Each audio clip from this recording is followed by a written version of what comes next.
I'm Energy Voice reporter Matt Perry, and I'm here in the Aberdeen E-FWD studio. We've been talking today with Amplus Energy Managing Director Steve Gardyne about some of the challenges facing North Sea firms and what the reality is like on the ground, but also some of the emerging opportunities in areas like carbon capture and storage. Yeah, take me through, I guess, what Amplus Energy is up to at the moment in the North Sea, because you'd like to be doing more in the North Sea, of course, if you could. But what's your activities at the moment? Yeah, well, just now our North Sea work is pretty much zero, actually. We have been working over the last 18 months, 24 months on a North Sea redevelopment opportunity. We were helping a major operator put together a redevelopment case looking at a floating production system that we would provide.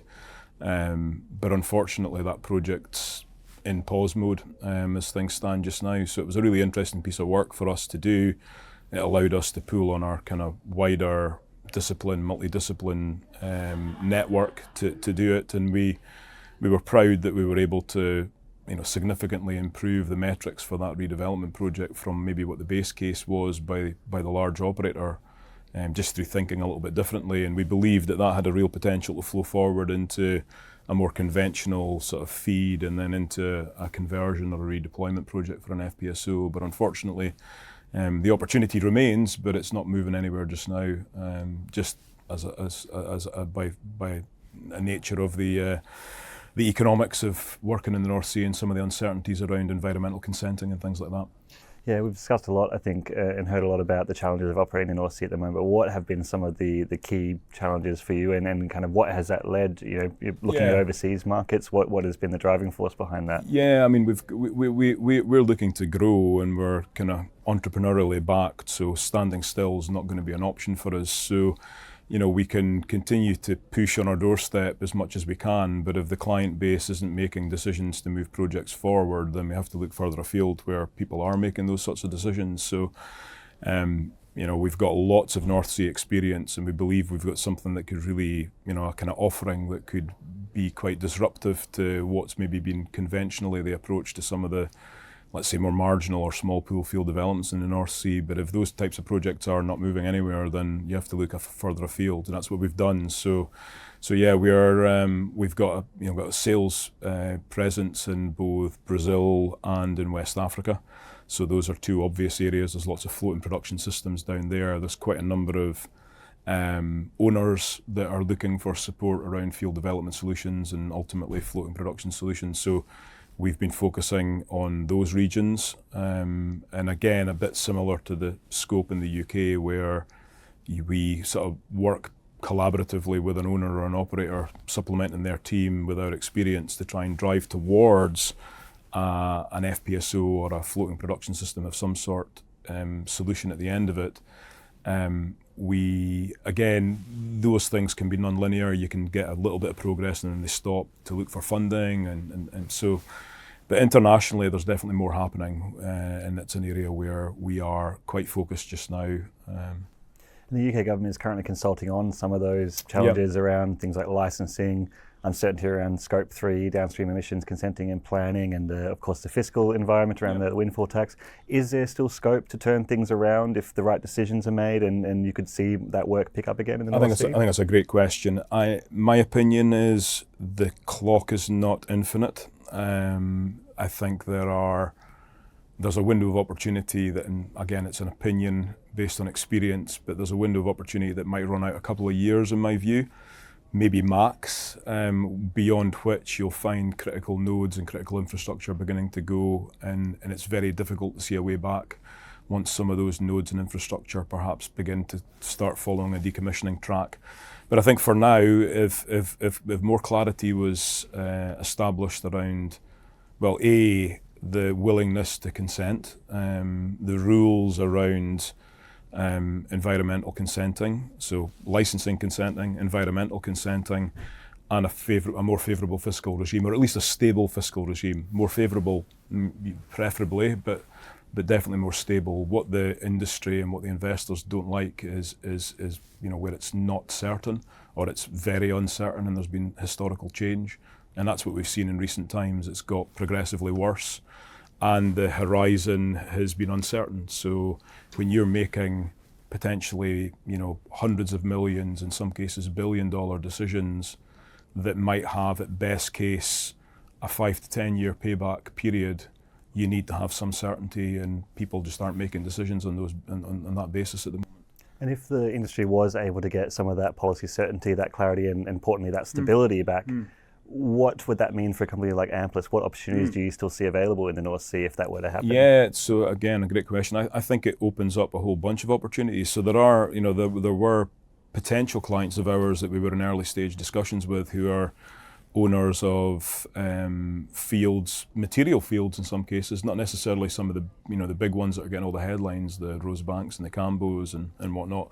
But there are fields out there that are significant and material, and in our view economic, if approached in the right direction with the right fiscal regime around about them.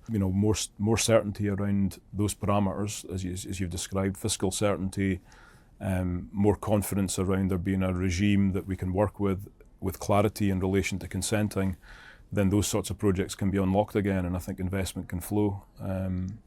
I get the sense, talking internationally, that companies still see the UK reserves base as being an attractive location to potentially invest, but at the moment it's just nobody's doing it, unfortunately. You're seeing consolidation in the market, you're seeing companies either coming together or background conversations about them potentially coming together, but that's because they're effectively homogenizing their risk, they're balancing the risk across their two portfolios, doing deals between assets and sanctioning projects where you kind of, let's say, bring all that risk together in one place without an upside and a downside around it. Those are more difficult to do just now. That's why none of them are happening. And as you say, Amplus is being a very entrepreneurial country. You can't afford to sit still, and you've got to prepare for every scenario. So on that front, you're looking at new opportunities, and you've made quite an interesting purchase in the last week. What can you tell me about that? Yeah, so we just announced, we've been working on this for a little while. We were given the opportunity, we were approached by the current vessel owner in September of last year for an FPSO that's been, it's the most deployed FPSO in history, frankly. It was actually the first purpose-built FPSO back in the mid to late 80s when it was built, and it's been redeployed 10, 11 times over the last 3 decades. Most recently it's been working down in Brazil, but the rest of its life it's been in the North Sea, working between the UK sector and the Norwegian sector. So a vessel called the Petrial 1, it's been owned by Altera in all of its previous forms, Golar Nor and TK over the years, and it's just came off the end of a 7-year contract in Brazil, and we were given the opportunity to engage with Altera to see whether or not we were interested in purchasing it, to offer it to the market as an Amplus vessel, and that's ultimately what we've done. So we've been working on that for a number of months, and we ultimately, just recently announced the fact that deal has gone through. We're working on the transition of it just now. It's just been relocated into a shipyard in Las Palmas in the Canary Islands, and we're working towards a handover date in the not too distant future with Altera to take ownership of it, and working hard on its redeployment, as you'd imagine. I'm sure there'll be some competition in the office to who gets to go down and see it in the yard, potentially. Yeah. It's an odd experience jumping on a Jet 2 flight and telling people that you're going to work, put it that way. And so that's that was our experience last week when we were down there for a couple of days. But yeah, it's not the worst location in the world to have to go and visit a vessel. But it's work at the end of the day, but it's exciting work, and it's work that we've been building up. It's as I mentioned earlier, we've taken different approaches to try to break into the FPSO market. Now you could argue we've sort of taken the bull by the horns a little bit here, and now rather than offering a kind of lead-in to a decision around an FPSO purchase, we're offering the FPSO to the market with the Amplus backstory that goes with it, our entrepreneurial, flexible approach, and we're working hard with a number of potential clients in parallel just now to get it deployed. And how does this acquisition tie in to some of your other strategic objectives around the carbon capture and storage sector? Yes, it's a really good question. In relation to this specific vessel, this vessel is quite a traditional, conventional vessel. It's got a well-established but flexible topsides, but not one that would be easy to decarbonise from the point of view Scope 2 emissions. Scope 1 emissions, sorry. It would be quite difficult to decarbonise it. So it's more about That would be more about bringing our experience of operating in the North Sea to bring efficiency and reduce emissions through minimising flaring, stability of operations. There are things that our experience has learned in the North Sea as an environment where we've been reducing emissions for a number of years now through operational improvements before you get into hardware. When you get into hardware, our other business, as you've mentioned, our investment in the Carbon Circle business, which is a Norwegian headquartered carbon capture EPC business, that's something that probably isn't going to overlap fully with our initial FPSO. Certainly future FPSOs that we're not doing this to stop at one. We're ambitious and we want to do more than one. If we were doing a conversion, let's say, we would certainly look to integrate Carbon Circle technology into that. Carbon Circle has just delivered the world's first offshore combustion capture, carbon capture unit, which is going on to another company's vessel. It's literally just sailing out to hook up right now. So that'll be the first test bed of offshore carbon capture on an FPSO anywhere in the world. And that's a Carbon Circle modularized product that we've just commissioned on board the vessel in the shipyard. So it gives you a sense of, on one hand, we are following that closely and part of that journey. On the other hand, we're entering the FPSO market directly. Could you see a point of convergence in the future? Absolutely. We're very interested in that technology, but that technology has relevance in onshore clusters in the UK. It has relevance within the offshore industry for decarbonisation, where the assets have maybe got potential to be retrofitted as well.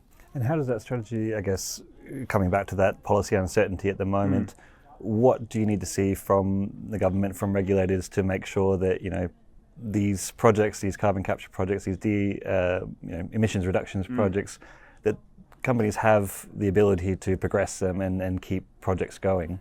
Yeah, there's a few things, and it depends on the sector. So the first thing is the ecosystem needs to be established for carbon capture. And there's been a lot of talk around the government investment, the 22 billion that gets mentioned quite often, and the cluster sequencing that's been approached. We are supportive. Our view is that actually the approach that's been taken by the government to establish place-based integrated projects that go all the way from capture right the way through the infrastructure, leveraging infrastructure that in some cases is already there, and interfacing with offshore carbon stores. That's, in our view, that's the right way to go about it. And the fact that it's fundamentally sub-economic as a business investment, so supporting the establishment of that through things like some of the financial mechanisms that's been offered within that package of support, we think that's the right thing to do. For us, what we need to see is almost it becoming a little bit more established, and then the confidence level building within, let's say, the second tier decarbonisation programme. So when you're in this cluster sequencing, it's quite focused on, as it should be, it's focused on large projects where supporting that project gets the capture process going, it gets the storage process going, it gets the interconnection with the pipelines and the infrastructure going. Once that's established, we think there'll be a much more entrepreneurial and progressively kind of focused on decarbonisation of businesses. There's a whole industrial sector decarbonisation journey that we could help facilitate with our technology, but it needs that initial phase of establishment. So what they're doing, I would say, in this case, what's being done, I'm absolutely supportive of what's being done. I would just encourage more pace. When I look at some of the other regions in the world, they are arguably less mature in terms of regulation and thinking than the UK, but they are maybe making a faster progress into the finance scenario. So take Canada, for instance, where you could argue they're coming from a little bit further behind, but they're accelerating past us quite quickly because the financial support models are less negotiation based. They're more, if you qualify, you get these benefits, and then you're finding private investment is then flowing in to take advantage of those benefits in order to move it forward. And that's we are more, let's say the structure is driving less pace, and that's making it difficult. So we've invested in bringing a Norwegian focused business initially into the UK, and that's reliant on the market maturing at a pace that makes it a good investment. So we think we've got some really good stuff to offer the market through Carbon Circle. But the market needs to be mature enough to value the option, and it's a little bit, not quite there yet because the big projects need to be a little bit further on before the secondary projects begin to feed in. Well, I think that we've been hearing that from a lot of people at the moment as well about that, the importance of that moving at pace and seeing that movement from pace. So let's hope that the message is getting out there that can start to move ahead. And I guess if it does, as we've talked about, those early clusters are going ahead, like the Northern Endurance Partnership, East Coast clusters, but you've also been doing some work with some of those projects that maybe kind of further down the line, things at Sullom Voe with Very Energy, I know you've been working with. Yeah, we've been speaking to those guys, and actually there's some really good conversations going on outside of those initial clusters, and actually some very forward-thinking conversations going on within folks that might be more conventionally associated with energy from waste or from traditional oil and gas, who are really keen to move forward with either transportation and storage projects around carbon capture or decarbonisation of biogenics within their energy from waste stream, for example. But they do need confidence that the ecosystem is mature enough to be able to invest to make it happen, and that's our little chicken and egg situation we've got going on just now. You might get to the point of a study being done, and that study would then naturally flow forward into maybe doing a deeper feed piece of work, which would then go into taking sort of final decision and detailed design. And unfortunately, things are sort of holding up at the early stage. You're having really good conversations, but then companies are limiting how much they spend until they've got confidence that the market is progressing alongside them. So we're a little bit in that mode, but we're not seeing that everywhere internationally. So it's got a different version of the conversation that we spoke about for FPSOs and oil and gas projects. But we are seeing, some of the Scandinavian projects are moving forward quite quickly now. There are some broader European projects that are looking to move forward, and as I say, Canada is another area that Carbon Circle's present in, and we're seeing some interesting things happening there too. And do you see a risk that if, similarly to, I guess, the oil and gas piece, that if that certainty isn't provided at the pace that's needed, you may be looking at Canada and the Nordics and other countries rather than the North Sea? I think it's less of a risk because there's going to be my worry about the North Sea in oil and gas terms is a fundamental departure of competence and hardware, and the capability needs to be there to do things. People are removing some of those assets from the region, and at the same time, pipeline systems are being spoken about, decommissioning timelines, critical nodes and hubs are potentially coming towards the end of their lives. If there isn't further investment projects, they're going to renew them. So I think that's quite time driven. I think in relation to our focus will be where the businesses are where the projects are moving forward. But that doesn't mean that we'll be absent from the UK should the projects begin to move forward in the UK. I think that's just a tactical choice. So I don't think it'll be a case of shifting focus away from the UK. It might just have to be a little bit more patience for the projects to move forward in the UK. I think maybe where there is the possibility of, let's say, international competition is the establishment of particularly the transportation and storage system. UK, as you'll have no doubt heard, UK has a lot of potential for being an internationally recognised carbon storage location within the context of CCUS.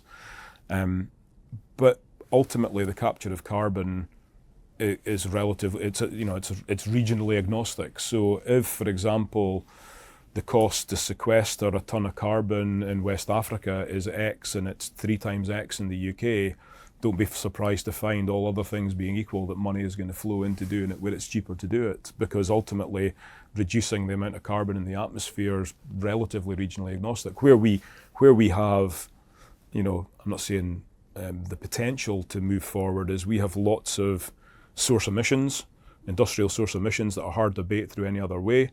And we've got lots of infrastructure that can be midstream to connect the two together, and we've got the offshore storage locations that can work. So we are, I would say, uniquely well placed to have an ecosystem that's competitive internationally, but it's not quite there yet. Yeah, a lot of those pieces still got to come together, I think.